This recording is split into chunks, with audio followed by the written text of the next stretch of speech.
about climate justice, which is fantastic. So we have a terrific panel lined up for you today, and so I'm going to introduce the panel in a moment, but I will do so by way of telling you my own personal story a little bit, which in a lot of ways is a classic Cambridge story, and I think it's really indicative of bringing together a lot of the issues that we're here to talk about today. So a little bit about myself. I was born in Boston, grew up in Cambridgeport till I was 13, just on Erie Street. I'm a product of Cambridge Public Schools. My parents are immigrants from India. My dad, Kumar, is in the back over there. Kumar, Abba, you want to raise your hand? So say hi to my dad over there. So I've always had that immigrant experience, being bicultural, going to India, seeing family my whole life, and that's a big part of what we're here to talk about today is that cultural exchange and how can we collaborate across cultures to address the climate crisis. And I feel very fortunate to have discovered a passion for environmental issues when I was very young. My uncle in India, my dad's younger brother, was very involved in causes like the Narmada anti-dam movement, working for justice with survivors of the Bhopal gas disaster. He worked with Greenpeace India for a bit. So that influence rubbed off on me when I was very young, and I decided I want to become an environmentalist. And so fast forward a while, I'm at my freshman year of college at Tufts University. I got very involved in the youth climate movement. There's a lot of student activism on climate change and energy. And that's how I first met Mr. Craig Ultimos up here, who's now the executive director of Better Future Project, which is a fantastic nonprofit organization based in Harvard Square, really working to galvanize the climate movement in Massachusetts and beyond. And Craig will certainly speak more about that. I'm fortunate to serve on the board of Better Future Project, along with Reverend Dr. Margaret Blue-Jonas from the Episcopal Diocese in Western Massachusetts, and she'll share the faith perspective as well, which is another really important perspective to bring to this movement. We also have Geeta Iyer, Geeta Auntie, since she's a longtime family friend. I've known longer than I can remember, so we call our elders in Indian culture uncle and auntie, as many of you may know. So Geeta Auntie will speak to her work at Boston Common Asset Management. Socially responsible investing has become a huge issue, and BCAM have been huge leaders in that, and certainly fossil fuel divestment is increasingly becoming a hot button issue as well. And then of course we have the South Asia Center and Rajesh Kusurirangan, who I've had the opportunity to meet more recently and really get to collaborate with, but turns out Rajesh knows my uncle from back in the day, my uncle from Greenpeace, so really things are coming around full circle right here. So a fantastic panel lined up. Each panelist will speak for about 10 minutes. We'll go right to left. Everyone will speak at this lectern up here. Our colleague Hardeep will keep time to make sure that we stick to the time, and then we'll have some robust question and answers after that, and I'll help facilitate that and say more when that time comes. So please help join me in welcoming our fantastic panel, and Margaret will pick it up with you.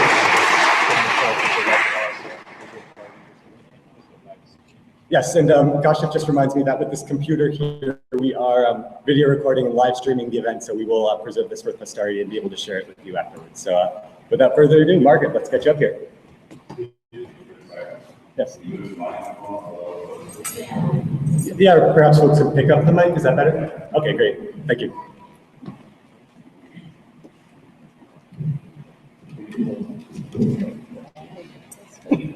Now what?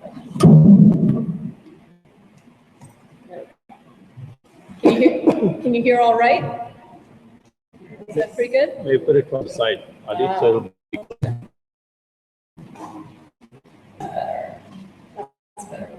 Priest, I am delighted to be here. I work as Missioner for Creation Care in the Episcopal Diocese of Western Massachusetts. Over the years, I've gotten so concerned about the crisis of climate change that I finally went to my bishop a couple of years ago and said, after 25 years of parish ministry, I need to focus all my energy and attention on awakening people, especially people of faith, to climate change as the great moral and spiritual issue of our time.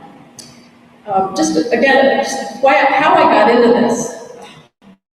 It's a mystery. I was ordained back in June of 1988, and that was the same spring when you may remember when the New York Times began to publish the first stories from scientists saying, we're starting to get worried about all this carbon dioxide being trapped in the atmosphere and the effects that it's going to have in not the too distant future on the world's web of life.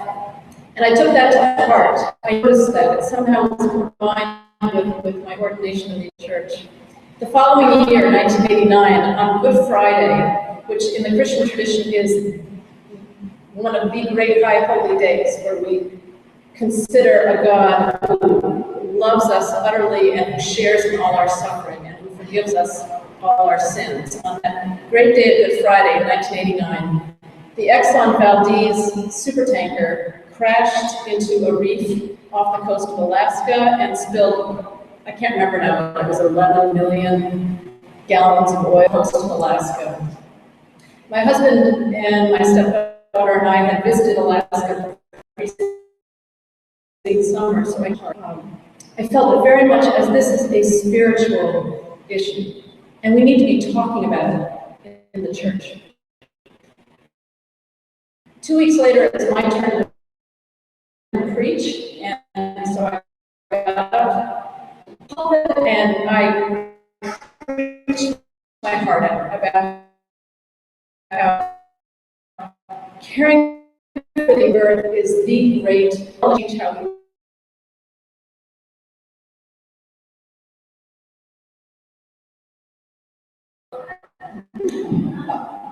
So at the end of the service, back in the church, shaking hands, this woman comes up and she says, I like your sermon, but I really don't get it. What does religion have to do? That's a great question. When I was growing up, the last 500 years, we pretty much lost the natural world. Ever since the Reformation, we've been very much focused in the Western Christian tradition on human beings, and in particular on our souls. So it's gotten increasingly disembodied and disconnected from the larger. So with that woman's question, I realized that I need to learn a lot more, and I need to find new ways to preach and teach, recovering the ancient sense that the earth is filled with the glory of God, and that we have been given the earth that's been entrusted to our care to protect. In the years since then, I've only grown increasingly kind of changes. I imagine everyone in this room has as well. We all know that with just a single average temperature around the world, we've already begun to see these massive changes so that the deep oceans are heating and tundra is thawing and glaciers, ice caps are melting, and we're getting these massive floods in some places and severe droughts in other places and these extreme storms. So that's why I finally 2 years ago went to my bishop and said, I need to focus on this, because this really needs to be something that everyone feels their own connection to and finds some way in their own sphere of influence to make a difference. So I will quickly say a couple thoughts about why climate change, as I see it, is a spiritual issue and also a moral issue. As a spiritual issue, we know that when we go out into the natural world and our minds are quiet, that we find ourselves caught up in the beauty and the wonder and the mystery of being part of this amazing creation, this web of life. You don't have to be a person of a particular religious tradition to feel the sacredness of the natural world, which is why so many of us, when we're under stress or worried, we just instinctively go out to a place in nature. We go find a tree, we go find a river, we go find a, because we know that somehow in that communion, we will be restored to ourselves. We will be restored to our souls. So that's a spiritual issue then. If we are unraveling the web of life, we are desecrating this beautiful creation entrusted to us. I see that as a deeply spiritual issue. It's also a moral issue, because climate change affects the poor first and hardest. The poor are the most vulnerable to the effects of climate change, and we see waves of refugees looking for clean water, looking for food, island nations going underwater. So it's a moral issue because it affects the poor. It's also an intergenerational issue, intergenerational justice issue, because we, on our current trajectory, are stealing a habitable world from our children. All we have to do to leave a ruined world to our children and our grandchildren and all those who, God willing, will come after us is to keep doing what we're doing. Just keep turning on those lights, keep turning on the gas, keep depending on fossil fuels. That's all we have to do to leave a ruined world behind us. So that's an issue of intergenerational justice. And it's also finally an issue of international justice, because it's the developed world. We're so blessed to have all the luxury of the gifts we've gotten from fossil fuels. But we are responsible for a huge proportion of the excess CO2 that's now affecting the whole global atmosphere, the commons of the air that we share. So we have a responsibility as the developed world to help developing countries to get energy so that they can be lifted out of poverty, but also to help them not saddle them with fossil fuels. Because those developing countries, again, are the ones that are suffering first from the effects of climate change. So it's our responsibility, as a matter of justice, I believe, as the wealthier developed countries, to help the developing countries to make a transition to clean, safe renewables. Let me just close by saying, climate change is such a crisis that I think it raises very deep personal existential questions. What do I want to do with my life? Given what I know about the situation in the world today, how do I want to spend my time? What's worth doing? Mary Oliver's poem says, what am I going to do with my one wild and precious life? And I would say, finding some way to reweave the web of life is a great work to be up to in one's life. I've heard it said there are 2 great days in a person's life: the day we were born and the day we discover why. So climate change gives us a great opportunity to rise to the occasion and to really have a purposeful, meaningful life. Thank you.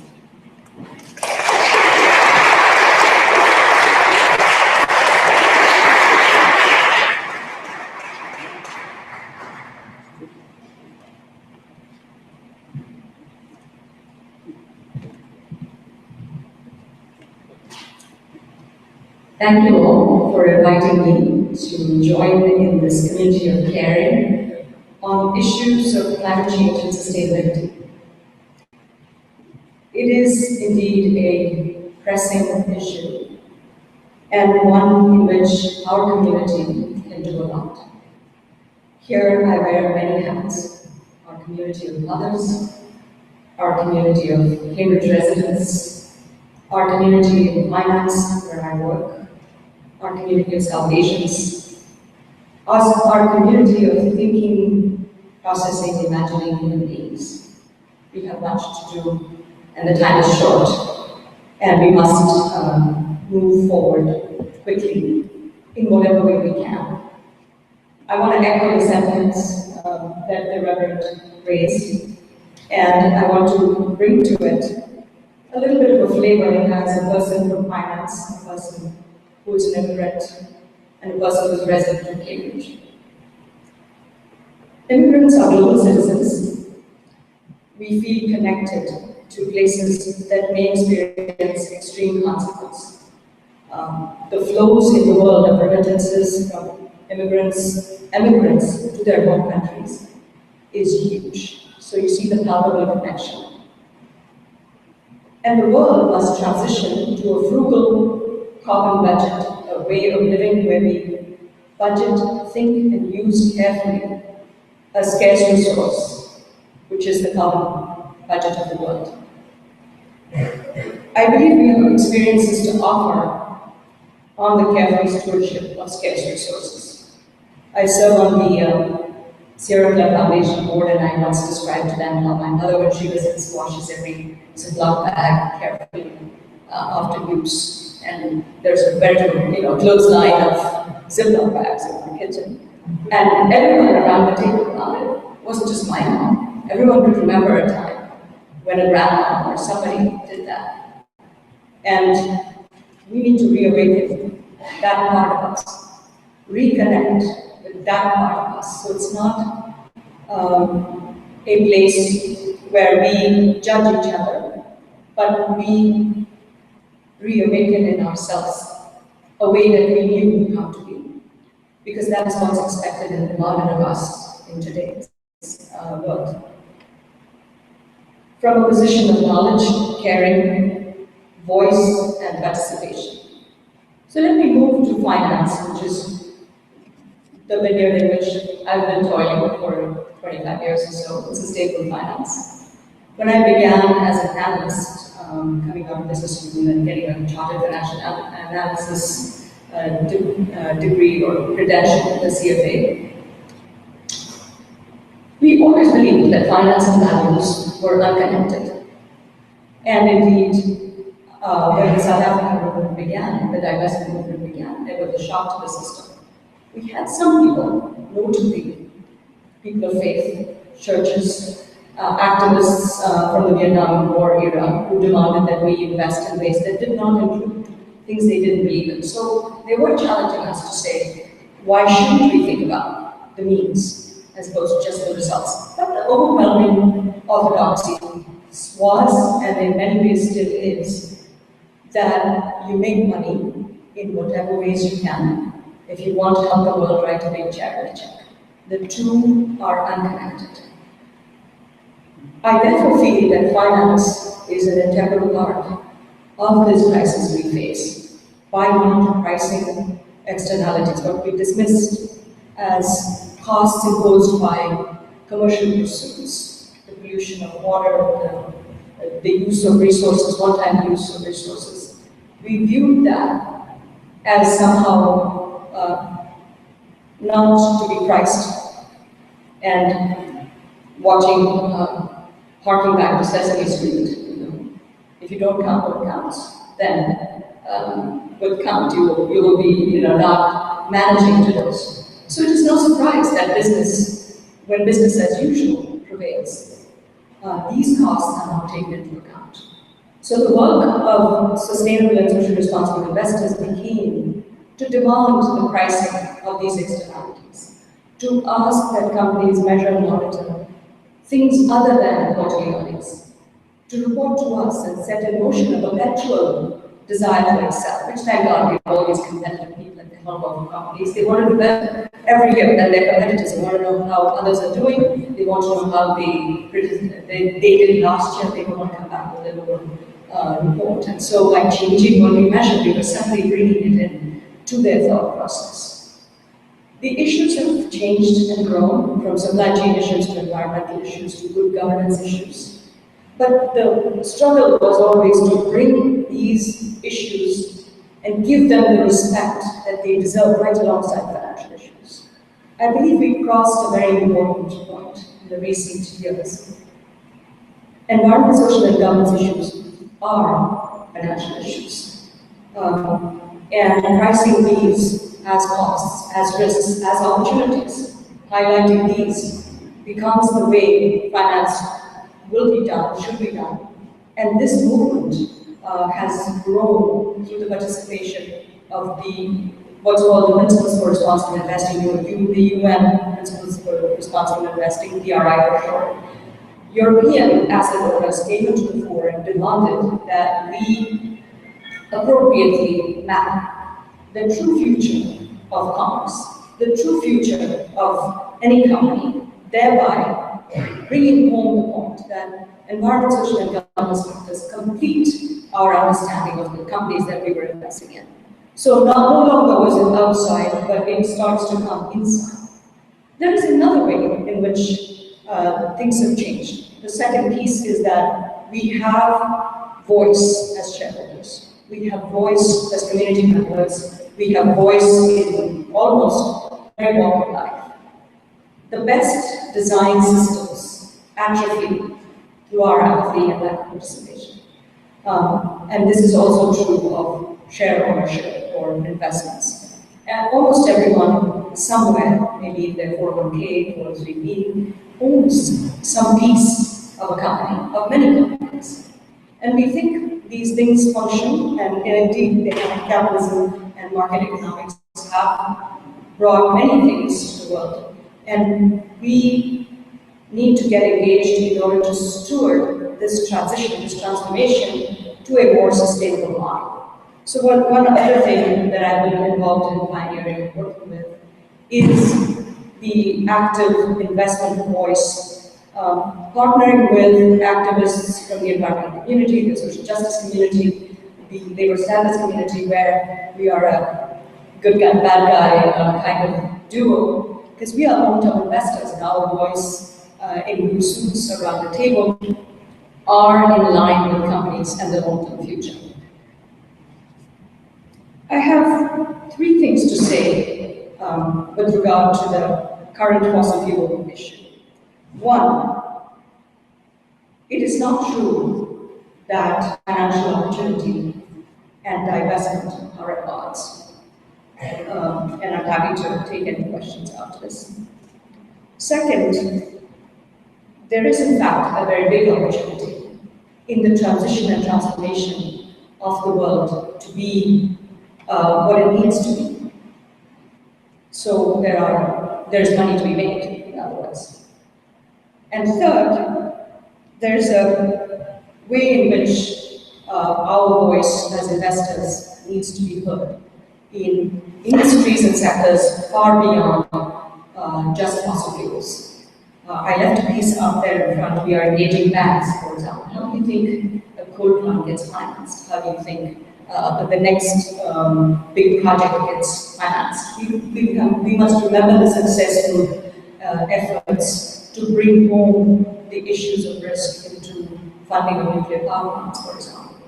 Finance is an integral part of the problem, as I described, but finance is also a very integral part of the solution.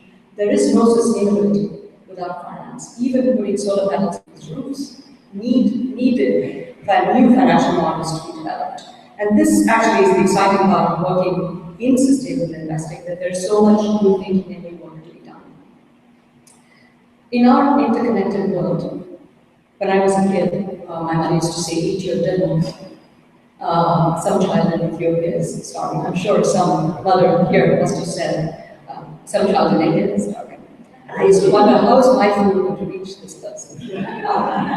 But in today's world, a unit of carbon not used by us is a unit of carbon available to the global carbon budget. We have a way to act. It is by reducing demand for carbon. It will require tremendous imagination redesign of the way we do things. But there is investing in efficiency, rewriting building codes, reimagining models, literally thousands of jobs and thousands of ways in which each of you with your talents can make a contribution.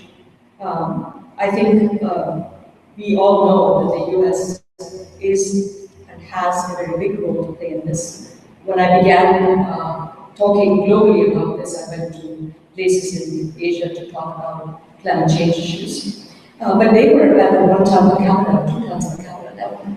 We are at 17. And a study in 2008 by MIT did a study to say, what if we all give up everything, lived on the streets? We still have an allocated per capita carbon footprint of 8, which is twice the world average. The world average includes us, of food. So we have much to do. We have much to do for the planet.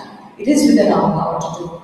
And it will be an exciting journey. And I look forward to your questions on this. Thank you.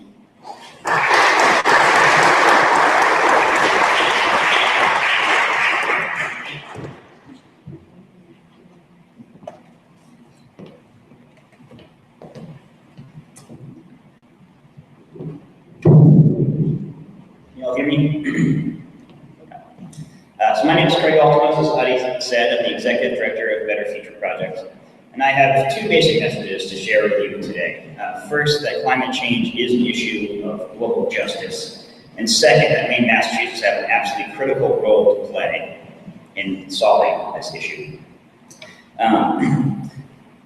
The reason I really want to talk about global justice is that I approach this from the global perspective. Despite being raised in a white, middle-class, suburban New Jersey community with no immigrant parents, I recognize that I didn't earn the privilege of being born into a peaceful, calm, prosperous community, and that I needed to give back.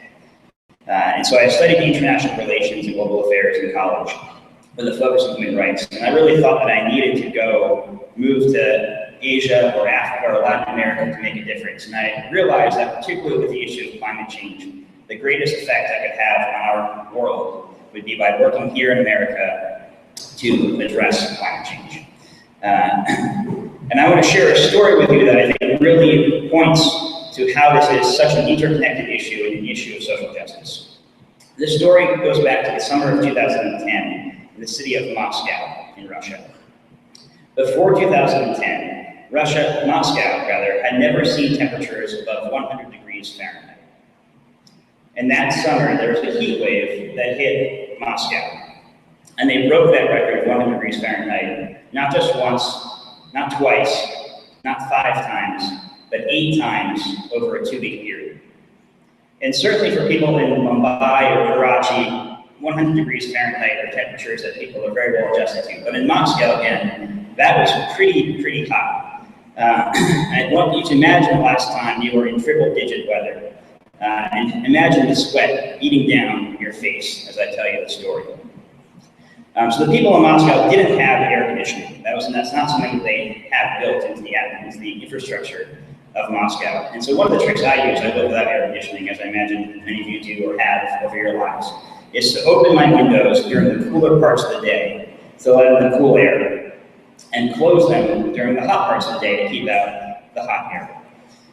And our houses basically serve like a greenhouse. The windows allow the heat to come through, the sunlight comes through with energy, and the heat can't go out because the windows are closed, much like our global atmosphere. But the benefit of living in a house as well as the atmosphere is we can open windows to let out some of that heat. We can't open the atmosphere, unfortunately, hence the problem that we are in. Anyway, so I want you to think of yourself living in a home or an apartment in Moscow, and you're doing this system, opening your windows and closing them during the right parts of the day. And then the forest near Moscow catch on fire because it is so hot. And then huge plumes of smoke start drifting into the city. And so you're faced with a choice of, do you continue opening your windows to let in that cool air to cool down your home, but to bring in a whole bunch of smoke? Or do you choose to bake inside your own home, keep your windows closed to keep out that cooler but smoky air? Raise your hand, take a poll of the audience. Raise your hand if you would choose to open your window and to let in the cool, smoky air. Raise your hand if you choose to keep your window closed and bake inside your home with warmer temperatures. Raise your hand if you think that's an unfair choice. Now, that clearly is the correct choice, right? It is an unfair choice. And this is the thing with climate change, that we are going to be presenting people with a lot of unfair choices in the days to come, of 2 bad choices. And in the summer of 2010, faced with 2 bad choices, 11,000 people picked the wrong bad choice. 11,000 people died of either smoke inhalation or heat exhaustion in Moscow that summer. 50,000 people died across Russia that summer. And if you think about who were the ones that died, it was most likely the young, the very old, the sick, the poor. A lot of people actually left Moscow in face of that choice because they had flexible employment, they had access to transportation, they had savings built up. But a lot of people couldn't leave because they didn't have access to those things. And they had to stay behind. And they're the ones that paid the ultimate price. And I really wish that this story ended with those 50,000 deaths in Russia. But unfortunately, that same heat wave that killed 11,000 people in Moscow, 50,000 across Russia, and set the forest near Moscow on fire, also decimated Russia's wheat harvest. And Russia is traditionally the third largest exporter of wheat in the world. And as you know, wheat or grain is a very basic human food source. It makes up a huge part of our diet. And so when faced with a much lower yield on their harvest, the leadership of Russia decided to ban the export of wheat, which is a natural response to save what food you have for your own people. But unfortunately, there are other people in the world who are relying upon that food to be exported to them. There's an area near Russia that imports fully 50% of its food from outside, which is the Arab world. If you think about the Arab world, you think about a lot of oil and deserts, not lush valleys full of produce. Egypt alone imports 50% of its grain from Russia, traditionally. Now, any of you who have studied economics know that when we see the supply contract, what happens to price? It goes up, right? And so supply goes down, price goes up. And we saw price rises in grain markets around the world go up, particularly in the Arab world, which is so dependent on outside sources of food. And grain, as you know, has a decent shelf life. Those price spikes are not felt the very next day in the cost of bread. But that was the summer of 2010, and in December of 2010, a young man in Tunisia set himself on fire because he could no longer afford to provide for his family. And that was literally the spark that started the Arab Spring. The following spring of 2011, we saw a revolution break out across Tunisia, Egypt, Libya, Yemen, ultimately Syria, which also separately had multiple droughts preceding the current Syrian civil war, incidentally. And let's be real, that there were some very real desires for human rights and democracy and freedom in the countries of the Arab Spring. I was personally cheering on those revolutionaries and was proud of the steps they take and the courage they showed. But let's be real here as well, that those same desires for democracy, those same desires for human rights and freedom, that same courage largely existed among the leadership, at least, in the summer of 2009, in the summer of 2010, and would have been there in the summer of 2012.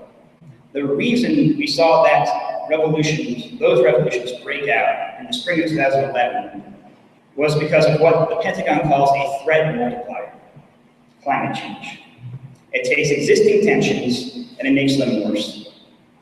It agitates. And so when people who want freedom, who want democracy, who want human rights, are afraid about what might happen to them if they take to the streets, what might happen to their families if they take to the streets, and they can no longer afford to feed their families or feed themselves, there's less to fear in revolution. There's less to fear in taking to the streets. And it's easier to blame the dictator at the top, who's supposed to be responsible for the entire country.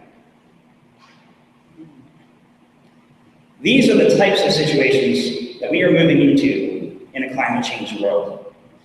The good news is that that is not an inevitable look at our future, that there's a lot that we can do, here in Massachusetts particularly, to turn the tide. We have the technology, we know how to address this. And America arguably has the biggest role to play in solving this problem, as the country that has benefited so much and has such a critical leadership role. And within Massachusetts, we have played a critical leadership role from the very birth of our nation, the American Revolution, to being the first state to fully abolish slavery, the first state to divest from apartheid South Africa, the first state for universal health care, and the first state with marriage equality, which, as we saw yesterday, rippled across our nation. We have a history of taking leadership roles at the state level that are replicated at the national level. And that's what we need to do here in Massachusetts, and that's what my organization, Better Future Project, and our volunteer-led network, 350 Massachusetts for a Better Future, are working on doing, identifying those opportunities for state-level leadership to inspire national-level change and ultimately global justice. There are 3 campaigns that we are working on that I would invite you all to join us in working on. The first is to make Massachusetts the first state to divest from fossil fuels, as we were the first state to divest from apartheid South Africa, and undercut the power of the fossil industry and undermine their reputations.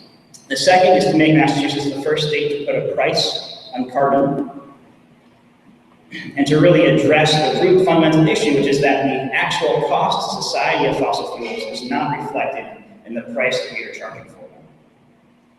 And finally, to become the first state to draw a hard line in the sand and to say no more. As we are making new investments in energy infrastructure, let us only put those investments in the good things that we care about. Let's invest in our future. Let's only invest in renewables and conservation and efficiency. Let us not invest another dime in building up more natural gas pipelines and building more natural gas plants. Let's align our investments with the future that we want to see, the future that we all deserve. That, to me, is a challenge before us, to figure out how we together can be part of a movement and to really leverage our power here in Cambridge, here in Massachusetts, to effect change together. We have the Cambridge node of 3T Massachusetts, which is one of 10 nodes around the state, spread all around from the Berkshires to the Cape and everywhere in between. We would eagerly welcome you to join us in that fight. You can sign up to get involved in 315 Mass. There's a sign-up sheet on the table back there. There's also a flyer. I really hope that we have the opportunity to work together in the coming years, coming months, coming weeks. I look forward to seeing you out in the streets. Thank you very much.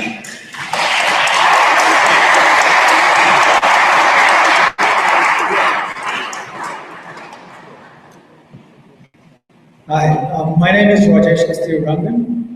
I am the president of the South Asian Center, and on behalf of the South Asian Center, and I am so happy that so many of you are here on a wonderful Saturday morning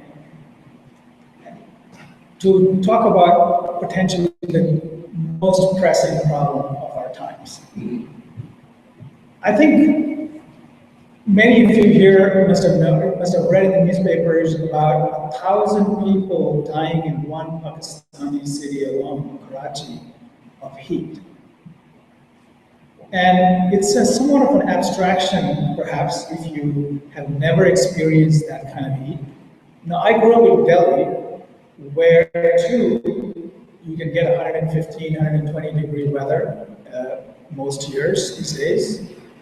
When I was a child, I was probably 6 or 7 years old. I remember I was standing on the terrace of my house, and a man, reasonably dressed, staggered down and fell right on the road. And I was wondering what was happening to him, and people came up to him and offered water, and he slowly stood up, and then my mother told me that he had a heat stroke. And so, feet of heat is a pretty elemental way of being sick. And it's amazing, eaten by a lion, it's a really, really primeval kind of fear. And I'm surprised that given that kind of innate in all of us biologically, that as a species, we're not doing much to address the causes of that kind of climate change, where the earth becomes uninhabitable for us. And I worry, and I wonder how that happened. And something Margaret said earlier about how in the last 500 years, Western Christianity has focused on humans, made me think of also what else has happened in the last 500 years, which is the rise of the sciences.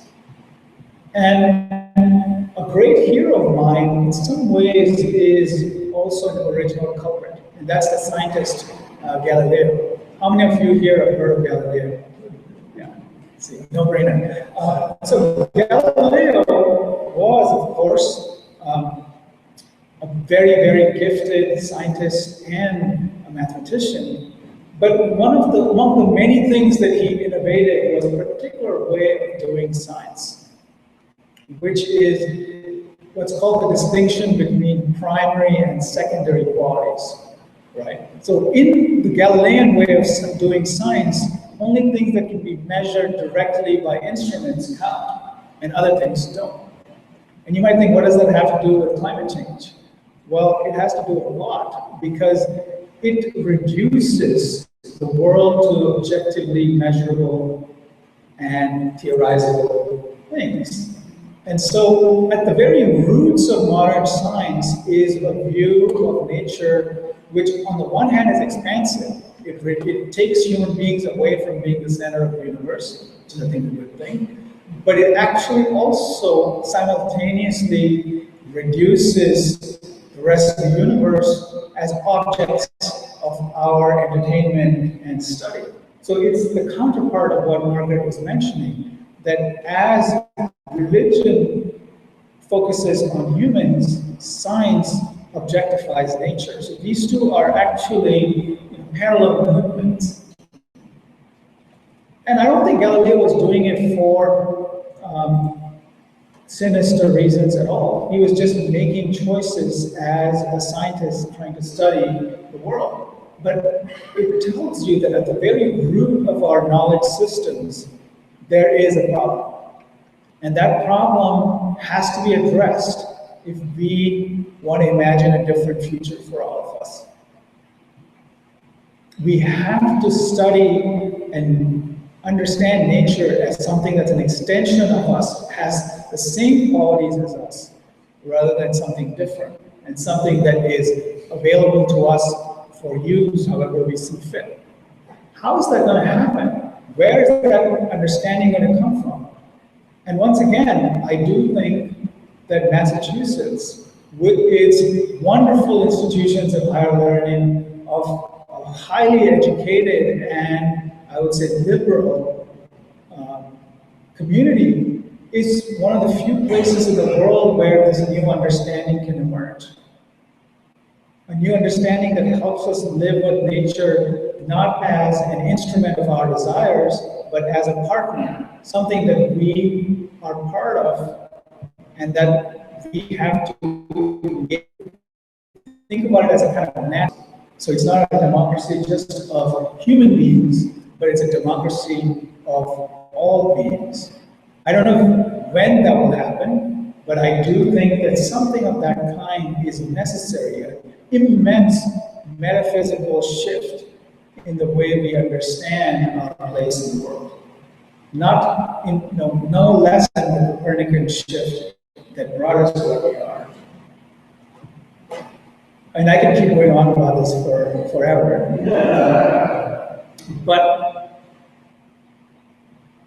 coming back to that thirsty person in South Asia, even if we don't care about philosophical issues, I think that just taking human needs themselves as paramount, we still have to understand where those come from. Not our scientists, human minds, not as these isolated, disembodied souls, but as fleshy, bodily beings, right? And bodily beings that are not different from other bodily beings. We are a lot like chimpanzees and macaques, or even whales. If you want to go all the way down, maybe not that different from bacteria, right? So how do we bring that continuity of our bodily existence with the rest of nature to the understanding of human needs and desires? And I think that that is where we have to learn what are our limits. But those limits are not just limits on what we can do or cannot do. Those are limits that we impose on ourselves, because then we get to enjoy our communion with the rest of nature. Right? So it's an enabling limit rather than a disabling. And that's us to take from here today. And perhaps the best illustration is that painting over there on the right. That's St. Francis, my favorite Christian saint. I still remember, again, as a child, reading a story about him and a wolf. It's a very famous story. Many of you, I'm sure, have heard about it. And it struck me so deeply, as in how humans and seemingly wild things could live together in peace. And that vision of peace, and of, again, if you take a look at that illustration, the intrinsic connection between the microcosm and the macrocosm. The fact that who we are as human beings is actually reflected in nature and the other way around is perhaps the foundation of how we need to move together as humans. Thank you.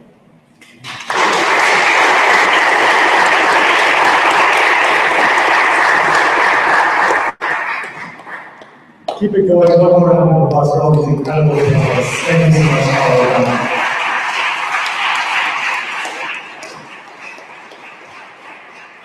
So the way this is going to work now is we want to turn the mic over to you. I'm sure many of you are eager to keep the conversation going. These panels have touched upon a lot of really exciting topics I'm sure you want to know more about. So in a moment, I'm going to turn the mic around and we'll ask folks to line up for questions. Just a few ground rules here to keep in mind.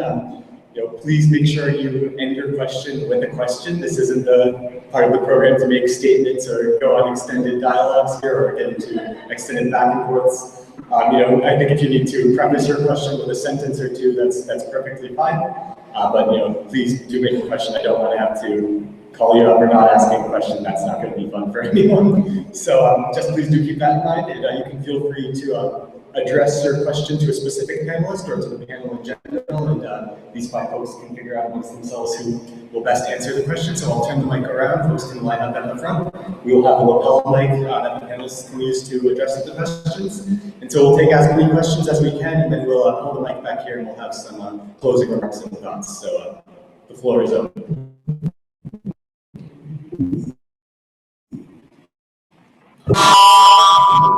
That always happens. Let's see. Yeah, maybe. Yeah. If folks come up, I can just hand you the mic. If folks need to come up. My name is Eliode. I have one question. When everybody meeting like this, there was look for the unspoken words. In this case, the word was growth. And I'm speaking here as a citizen of Massachusetts. The one thing at Tufts I have heard non-growth economics. I would like you to address the question. I would like you to address the question of how we can limit ourselves in Massachusetts and have an economy based on non-growth. The one thing that people evade is the issue of growth. I am convinced that we do not need it as our others. Please deal with the question of growth.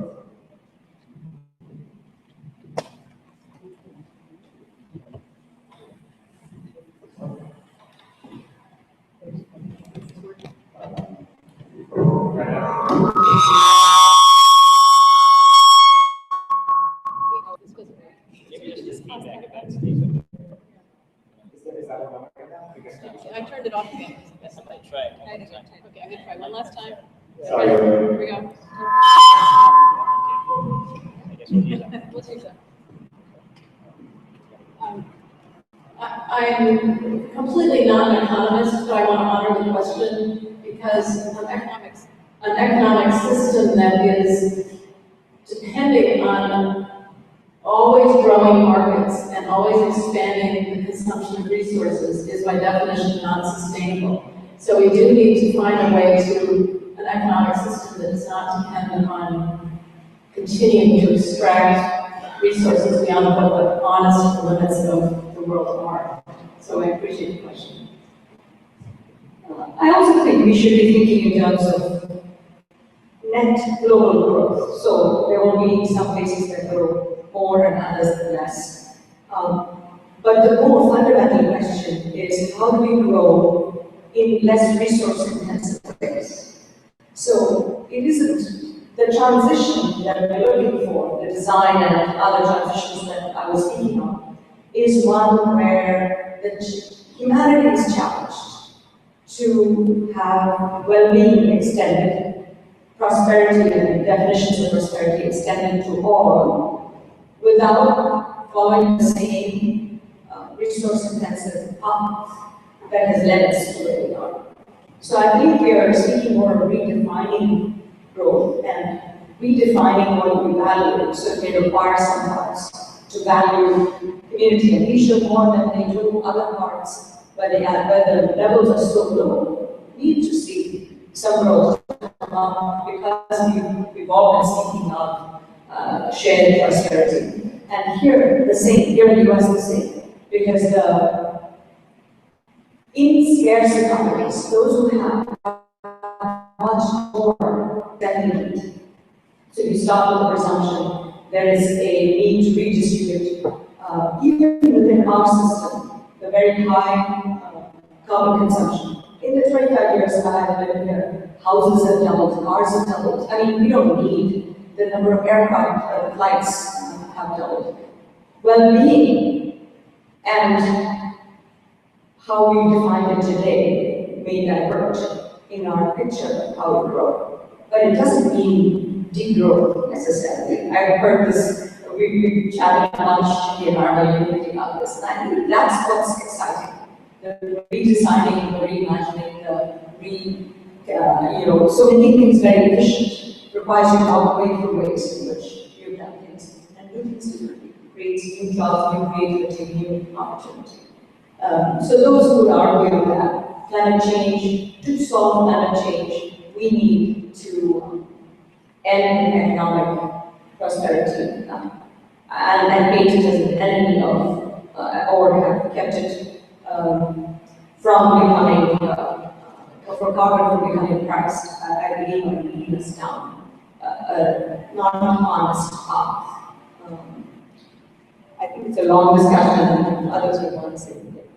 Yeah, I very much agree with both what Margaret and Anita have said. I want to add both things. One, I do think pricing carbon to me is the first step of getting alignment, and I think true cost accounting as a term about really making sure that we are very accurately representing the cost to society of all the different things that we engage in. I think carbon pricing is a critical first step in making sure that we're sending those right signals. I really think we need to redefine what prosperity means and to redefine what our national policies should be driving toward.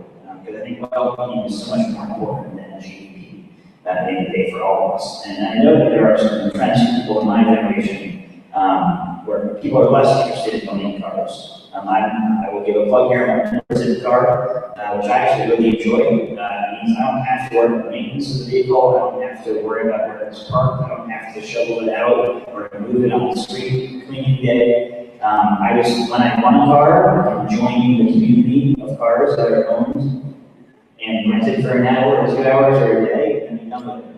Which means that everyone who owns a car, there be lots of fewer cars in the world. Certainly there will be other models besides the community can own the vehicles, for instance, instead of a corporation. But I think there is a general move away from some of us feeling like we need to have more and more material possessions and more about what the quality of our lives are like. And I think that's the direction we need to go in, but in terms of how we do that through policy, I think that to me is a critical question.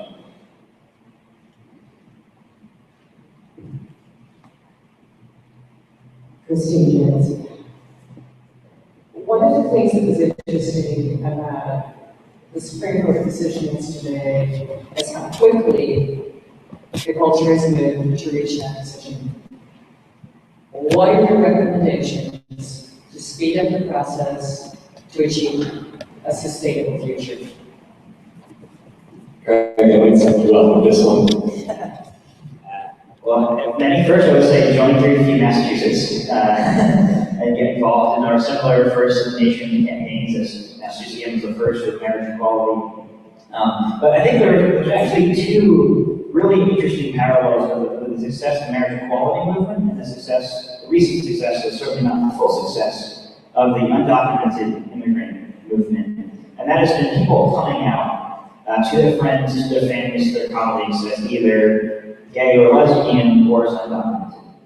And really exposing some vulnerability for themselves and introducing people, letting people know there are people in their lives, real people they know and care about, who share these characteristics. And I think it is certainly an imperfect metaphor. But I think there is more space for those of us who, as I consider myself, find it alarmist, to really name them to friends and family, to have those awkward conversations over dinner, where you really acknowledge that you are afraid about the future of life on earth as we know it. And that is something that keeps you up at night. And let your friends and family know that there are people that they care about who are so worried about this issue. Because I think that was really critical in turning the tide of having individual people that people know that they can relate to, share their stories, and really move others to action. And Ron, the coalition, I mean, sure came up to testify. That was remarkable. Now. I mean, who are the affected parties? So we can broaden the coalition, find it in each of us. And second, broaden the tools that we bring to the table that will bring this issue into climate is one that actually pervades, as we saw, science, community action, religion, finance. It is a part of everything. And why not bring it to the forefront so that we harness, redirect the creativity that we have towards the solutions.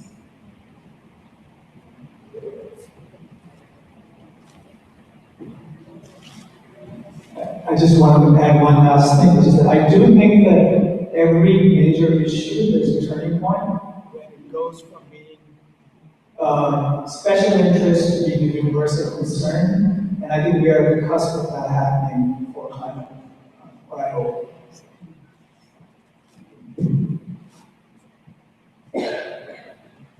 I feel as if we could, a rocket from my peace activism and trying those wars and military policies to the climate stuff, to social justice, to dealing with racism, etc. And I think many of us realize that there are a lot of core values and issues that all of us share on this.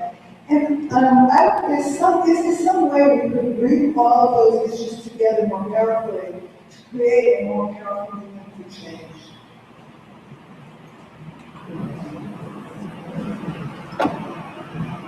That's a great question. And sometimes I think the climate movement is called a movement of movements, because whatever it is you care about, whatever your particular passion is, it connects with climate change.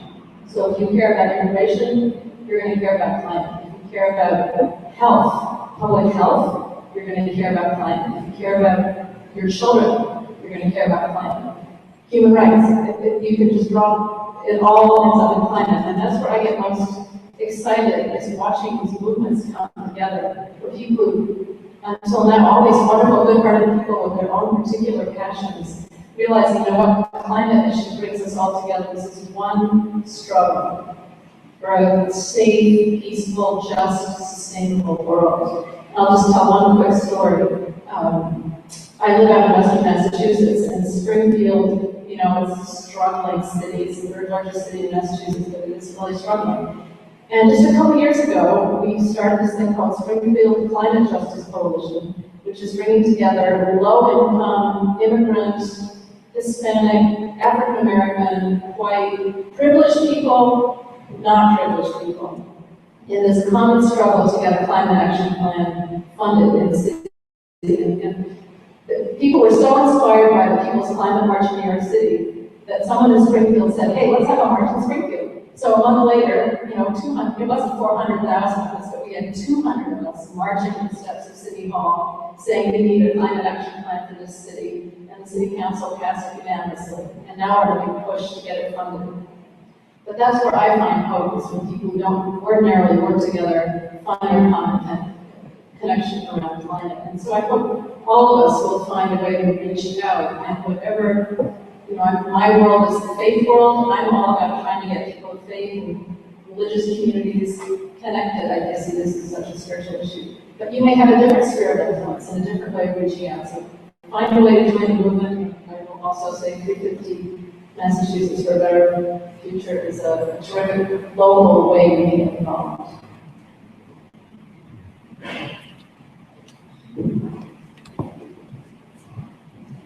Hi, name is Mark, and I'm an academic economist and a member of the degrowth movement participating in their conferences. The degrowth movement doesn't say that everyone should degrowth, but the privileged people should realize that they should make these adjustments. My question is a very simple one. It's a bright day today. I wonder if we really need these lights. We turn them off.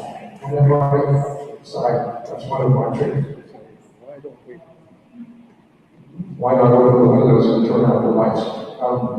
This would be a little gesture. I suggest ask if this would be a desirable thing to do as an expression of our willingness to stop wasting. I know that you're that. Let's while we're doing that, let's keep the questions coming. I'm Bill Edwards, I'm a parishioner of St. Peter's, and I can make this as a political statement, but I won't. And my question for you all is, what part is the advocacy for better public transportation is a part of the movement that you all, of 350 or whatever. And here's just one sentence of polemic. Promoting public transit and reducing use of the auto is essential part of stopping climate change. Thanks. How about one light? We have one light. Yeah, one light.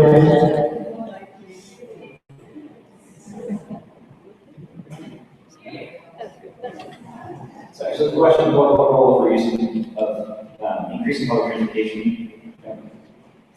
Yeah, it's actually a critical issue. We've seen a lot of problems, certainly with the T in the past year.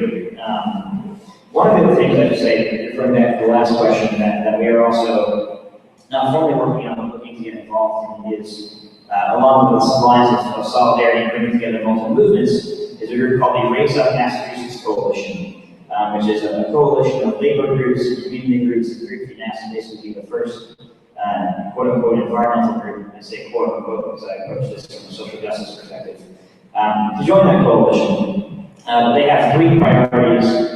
One is fighting for a $15 minimum wage, another is fighting for earned family leave time, and the third is to have progressive revenue in the state, so to basically create a second tier. So right now, Massachusetts has a flat income tax where everyone pays the same level of income. The same is taxed at the same level, regardless of how much money they make. And so they are going to put forward a ballot initiative this fall to amend the Constitution, which is what needs to happen, to create a second tier, probably for people who make above $500,000 a year and still being work tax. That could change. But if we tax people who make $500,000 a year at a higher level, which would basically bring them to the same actual level of their percentage of their income being paid, because working class people spend a lot more of their money on sales tax and property tax because they just spend almost all the money, if not all the money that they make.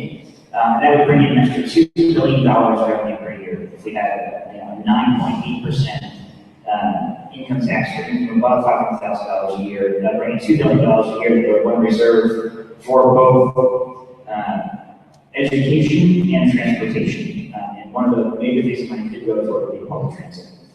So that's one local opportunity that we're hoping to be involved in, and others will certainly be encouraged to join us.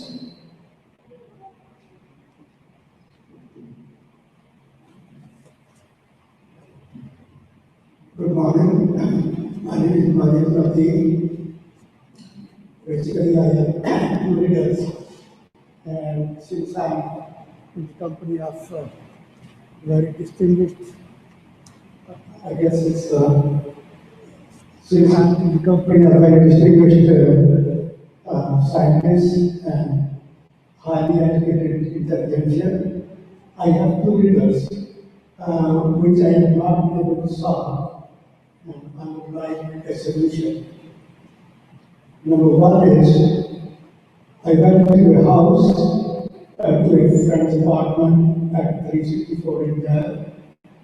The friend was very kind, I was feeling good, and we went back, filled up the bathtub, hot water, full full of hot water. And he said, go and relax in the hot bathtub. And I go there, the tub is filled 3/4. There's so much water in it, all hot water. Okay, so I relaxed for a couple of minutes, but I couldn't really. So I thank my friend for giving me this opportunity to relax in a hot tub of water. Next time, another time, I went to a friend in Watertown, and I was just washing the dishes, and I started talking, and the water was running, and the lady of the house comes up and closes the tap. And she says, oh, you know I'm paying for the water. So I said, thank you very much, I appreciate that you reminded me of my religious duty in religion. We're not supposed to waste even a drop of water, and I thank her. But this is a great riddle for me, and what public policy level could we improve this kind of disparity? On the one hand, there's no care for a bathtub full of hot water. On the other hand, there's care for even drops of water. This is one riddle which has bothered me about. The second riddle is I called solar panel companies because I wanted a solar panel system, and they said, what is your electric bill? I said, it's about $85. And they said, oh, sorry, we cannot help you in this matter. The reason being, they only assist when it is a bit more than $100. So, sir, here are the questions. Hello? Yeah. If the science of measurement, or if the science of religion, or whatever. If you have any answer, I'll really appreciate it. This is the public interest. Thank you.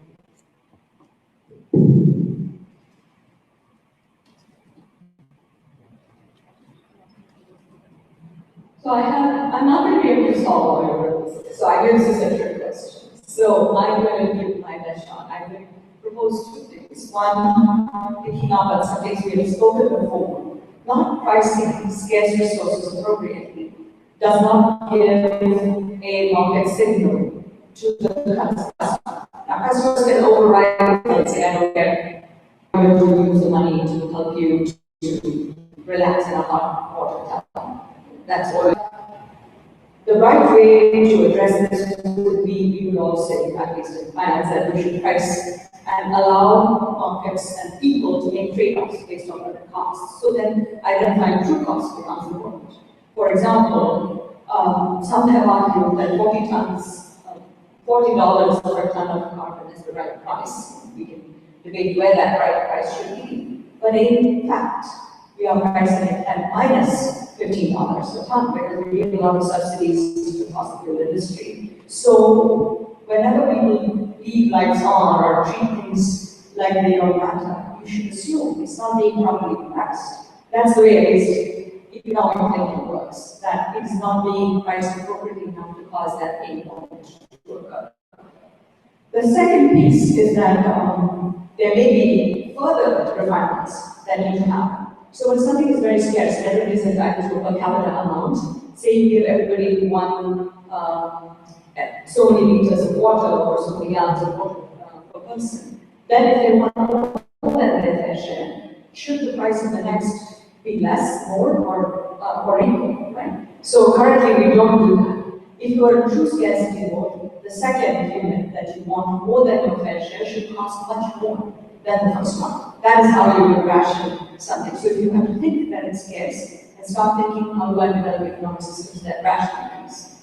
And finally, there's an assumption in economics that when externalities, that is to say environmental issues, etc., are not priced, when we are called upon to make changes, but the benefits of those changes do not accrue purely to us, that they accrue disproportionately to others, it is expected that we, rational humans, will not act.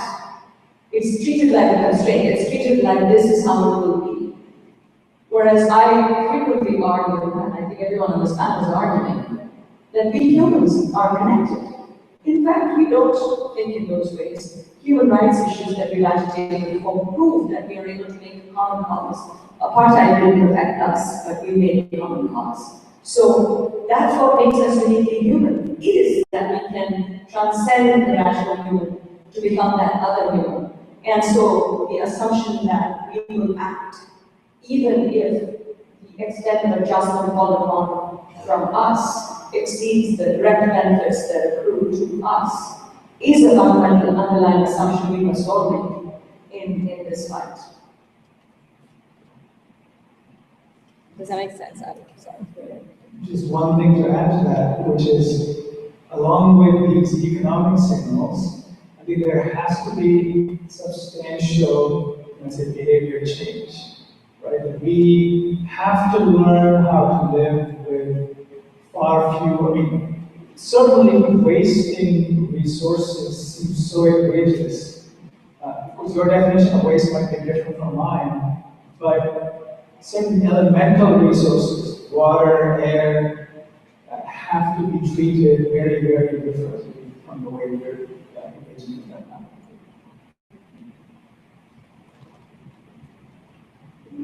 So just to bring folks on there, right now we'll ask 3 questions.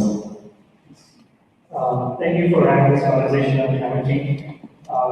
Recently I learned that how palm oil is used in most of our food, and production and consumption of palm oil is destroying the tropical forests in South Asia.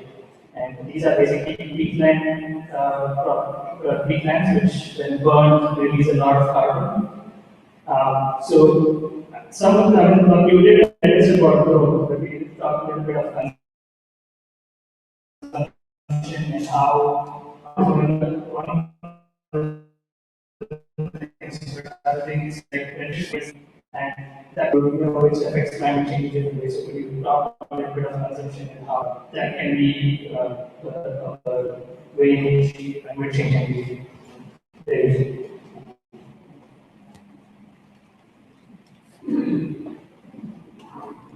I'm definitely not an expert on this, but many people have written about the intimate relationship between globalization and climate change. So Melanie Klein is the most recent known person there. But it's true that if you're having apples in June in Boston, it's probably coming from somewhere very far away. So Gita might say that there might be a kind of pricing, so maybe there should be a distance pricing on commodities, so that the further something comes from, the more expensive it is. But I think that again, we have to think through what exactly it means to consume things from halfway across the world. And it is tied to caring about how things are made. Right? So it's still, what's really encouraging is how much ownership we will take for free trade, for demanding labeling, for demanding the information that allows you to make that choice. So we may yet create consumer or market signals that companies know how to work around. So if people say we don't want this, then creativity gets redirected towards how to make things different. One thing that's also functionally spoken of many transitions, one thing is that when an item becomes an input into an industrial process, into an agribusiness process, then its steady availability becomes the top priority. And that's why, some ways, going to your apples in June question, we become from uncontrolled information, and we go towards creating predictability, strawberries, whatever it is, or no matter where you live, kinds of things. Those are the ways that business intervenes and takes over, agribusiness intervenes and takes over. So again, it comes down to how, in what role do we wield power? We wield power as consumers.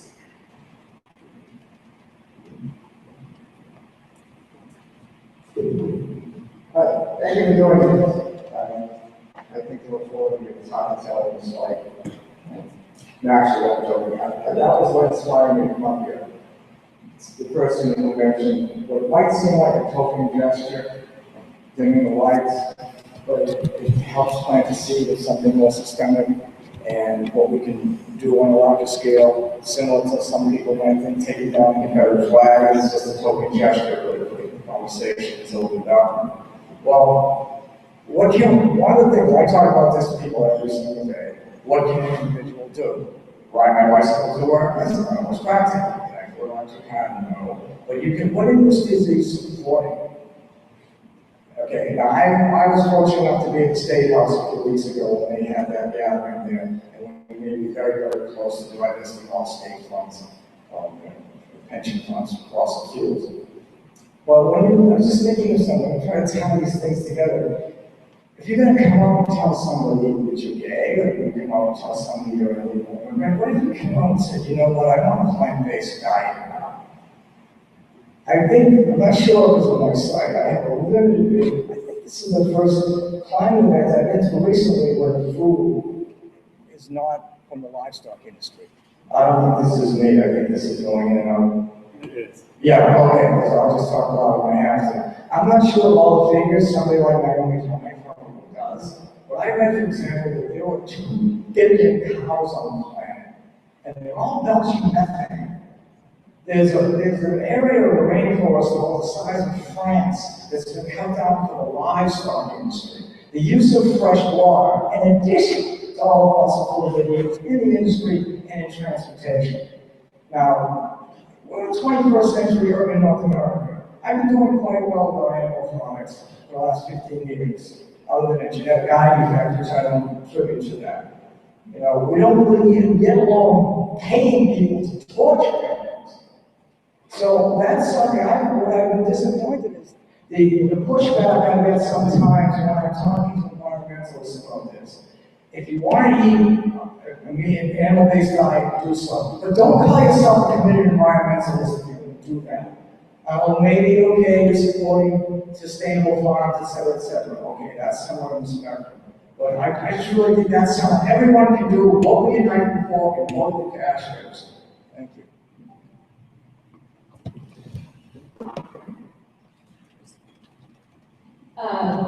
Small fun fact. Small fun fact, if cattle were an issue, they would be number 3 after China and the United States in terms of methane, both belching and otherwise. And the one small other thing is that cattle actually were meant to eat rocks or things that humans would not eat. And we have transformed it into agribusiness and we feed corn to cattle, which actually makes them more flatulent, etc. So, suffice it to say that solutions and problems both lie in many industries, agriculture, transportation, not just fossil fuels, low fossil fuels is an important.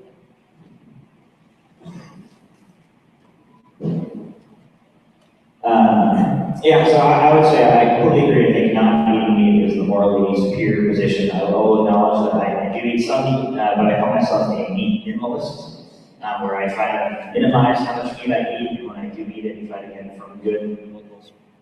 You mean? Good, locally raised, humane, organic, etc. Sources. It's been on for 4 hours. So use the other one and turn that one off too.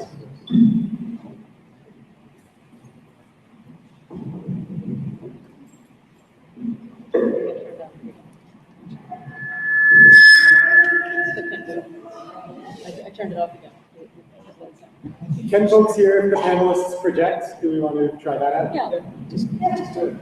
Well, the short version of it was eat less meat and eat good meat when you eat it.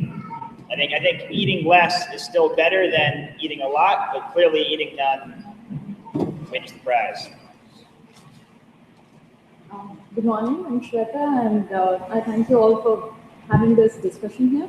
My question is about when we are talking about shifting from fossil fuel to renewable sources, how far are we thinking? As in, I see so many companies which promote solar, and policies which promote solar power. I understand solar is a renewable source, but photovoltaic panels are not. So how much are we thinking? As in, what happens if panels 20 years from now, again, they're going to fill land. I mean, they're going to end up in landfills, that's one. How much has been done in terms of converting waste to energy? It seems like a very recent phenomenon. So the question for those who've been here in the audience was, as we move from fossil fuels towards renewable energies like solar, how are we thinking about the waste that might be produced by photovoltaic panels? How are we thinking about issues like waste to energy? So I think about these impacts even as we make this transition.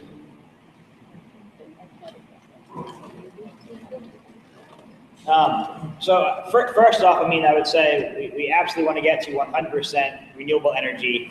I absolutely believe we are at the point where burning fossil fuels, any further increase of greenhouse gases in the atmosphere leads to more human and non-human death, is not a morally tenable choice for us. So I think we need to figure out what the maximum amount of renewable energy we can sustainably generate is, to figure out how society can live within those means.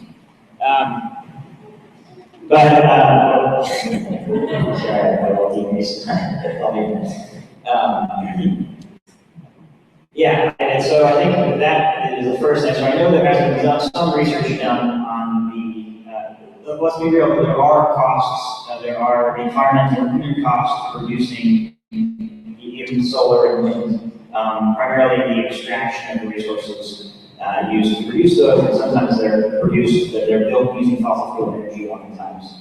I can't speak to how much progress has been done. I know that that's something that's being looked into and worked on, and I think certainly need to be paying more attention to it. In terms of generating energy from waste, I would say that I think we do need to get to a waste-free economy. So I would not want to put a lot of resources into things like burning garbage, for instance, which has a lot of health effects, because when you burn that stuff, well, you pollute a lot. Certainly, I think there's landfill capture, so landfills emit methane. There are some proposals, I think some models out there of capturing that methane to burn. It's even from cow manure, also capturing some of the methane that's released. When you burn methane, it turns into CO2. That's actually improvement. I think there are some things being done around taking energy from waste, but I think we need to get to where every solar panel we build is designed to be, reused, and if it is dead, to have different parts returned and recycled, and so again get to the place where we're no longer wasting things. So I'm aware of two things that are happening. One, my firm, Boston Common, we are engaging along with the Silicon Valley Toxics Coalition to speak to the solar industry about thinking of what we call end-of-life issues for solar panels. There's a built-in obsolescence, right? The improvement of technology, the conversion ratios improve. That means that the old solar panels have, we all have, non-functional phones, drawers full of them. So we have to retrieve rare earths from them. We have to design them in ways that can be reusable and recycled. Also, thinking design-wise at the beginning of life about disposal and end-of-life is something that is on the radar of the solar industry. The second piece, which is waste to energy, I believe the creativity will come from emerging markets. There is already, has been discussion for years about the use of methane from agriculture. Food waste here could be a very big source. But above all else, reduce demand for power. That is the biggest single element that will make a contribution. We can replace with renewables, but renewables alone, again, how big the hole to fill with renewables is, will be determined by how efficiently we use less. But we are also focused on being efficient in how we process things, how much is lost in heat when you convert fossil fuel into energy in a car versus at the power station, those kinds of things. So I just want to build on that, which is, I think we need to completely rethink our understanding of the relationship between energy consumption and well-being.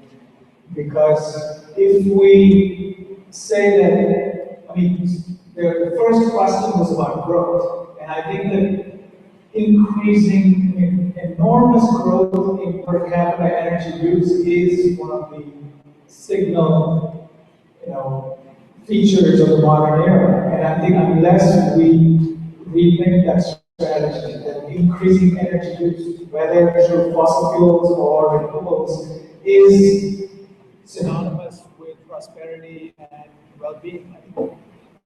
I think that day of reckoning will just be postponed. So we have to ask ourselves, how can we have a prosperous, flourishing society without energy use at levels that are current levels?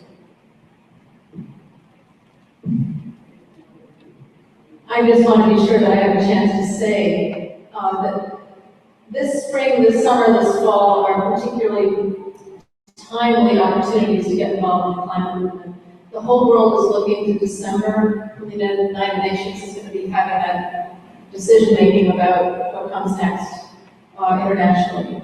We're all aware that last week the Pope released that landmark encyclical, which I hope will be a game changer and really open people's awareness, not just Roman Catholics, but all people's awareness that addressing the climate crisis is a deeply human issue. It involves us all. In September, the Pope is going to be coming to Congress on September 20th, on Sunday afternoon in Washington, D.C. There's going to be a moral march for climate action, for climate justice, moral march for climate justice, September 20th in Washington, D.C. I expect that a good number of folks here went down to New York for the march in New York, and I hope that many of you will come down to Washington, D.C. on September 20th. Please join me in thanking this incredible panel one more time. Thank you so much.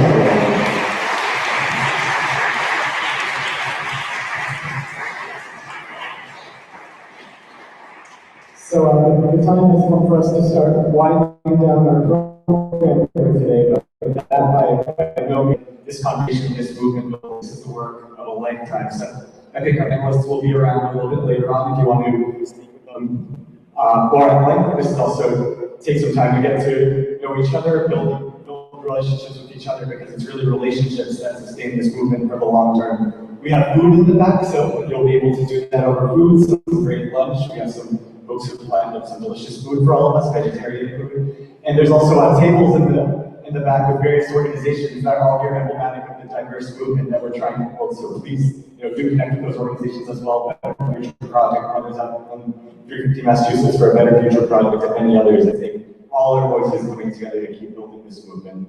So by way of conclusion, I actually want to share a poem with all of you. This is a poem that I wrote back in 2005 when I was first getting involved as a youth climate activist at Tufts University. And I think really encapsulates a lot of the issues and perspectives that we've heard about today. I feel like, even a decade after written it, it still rings true. So I'll share that poem with you in a moment, and then I'll turn it over to Fiji from the South Asia Center to say a few close. We'll hear from Christian and Margaret will lead us in a final exercise as well, and then have some food and further conversation over lunch. So this is I wrote in 2005, as I said, when I was first getting involved in this movement, and it's really about the climate crisis and what does this future look like? How do we come together to create that kind of sustainable future? So here's the Earth grows. The earth grows warm as our hearts grow cold, and lies are traded and bought and sold. We can no longer accept what we are told. We need a new vision, something that will transcend false reality and learn to breathe free, and create a world based around you and me. Not corporations and politicians oppressing liberty. It's time to come together as one community, because global warming is looming as a threat every day, CO2 makes our world hot and melts it away, and we the people suffer and choke on the ashes of the toxic fumes and the greenhouse gases. But in Washington, D.C., they're denying the facts as the government and oil companies sign business pacts, and as they get the black gold flowing past, they show just how much they're stuck in the past. And now Shell wants to drill off Arctic shores, the latest chapter in the never-ending war on our environment is devastating, degraded. The assault on our land continues blind and unabated. Poisoned atmosphere, we have much to fear as global warming's effects become more and more clear. The diagnosis is in, Mother Nature is sick, the time for action is now, we've got to move quick, so know that another future is possible. When based on solar and wind and energy, it is setting us free from corrupt politicians and corporate hegemony. We need to start demanding these alternatives so that we, our world, and its creatures may live. Start locally, in your community, and ask yourself, what do I want? To live in a world sick and choked by heat where insecurity manifests itself on the street, where the world's oppressed peoples cry out in pain because we have all become numb to their pain. Or to live in a world where we all come together, enjoying the stable climate and weather, preserving our natural treasure and rediscovering our lives and spirits of pleasure. We're at a crossroads and the choice is ours. In this darkness, we have the power that grows warm as our hearts are cold. When will we warm up to the earth? Thank you.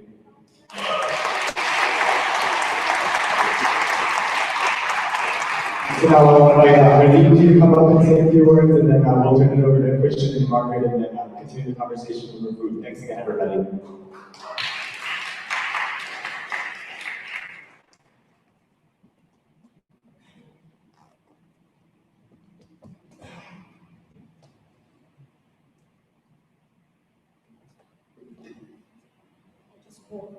I was bought these glasses by my daughter to give me a little shine.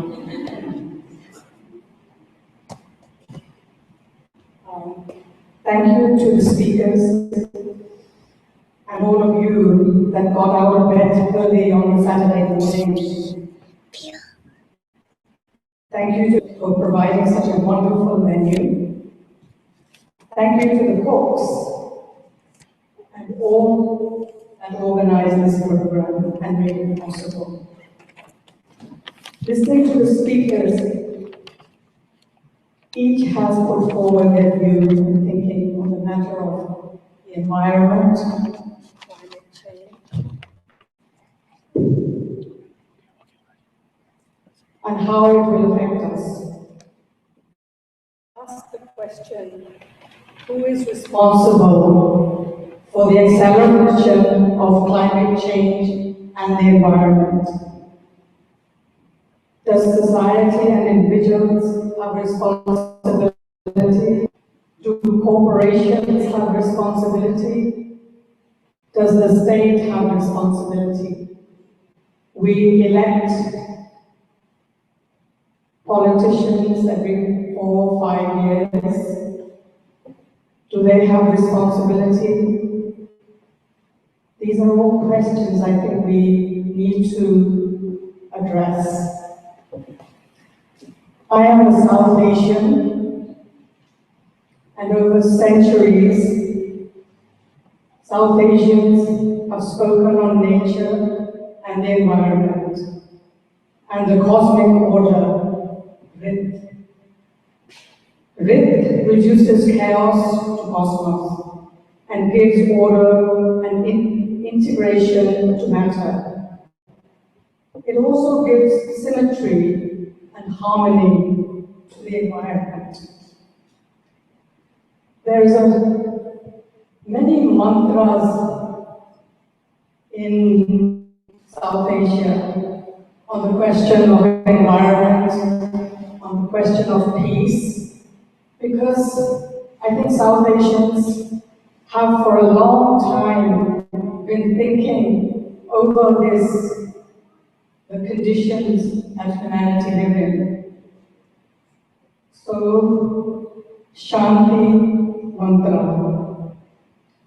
When they pray for peace at all levels in the Shanti Mantra, they side by side express their belief about the importance of coordination and interrelationship among all natural powers. The prayer is that not only regions, water, plants, trees, natural energy, but all creation should live in harmony and peace. Peace should remain everywhere. From the details, some light is thrown on the awareness of our forefathers and foremothers about the environment and its constituents. To live in harmony with the environment. The Vedic people desire to live a life of 100 years. And this wish can be fruitful only when environment will be unpolluted, clean, and peaceful. The message is clear that environment belongs to all living beings, so it needs protection by all the welfare of all. So, I really want to speak to the South Asians here, is that in South Asia we have a string of pearls which have looked at these issues. And we need to realign ourselves, because I think what Margaret said was very important, that when human beings look at themselves and their soul, that transformation has created problems not just for Westerners, but for all over the world. But I think we, in our own philosophies, have many kinds of harmony that we need to go back and look at and really design from that, instead of following this question of production for production's sake, consumption for consumption's sake. So this is what I leave with. Thank you.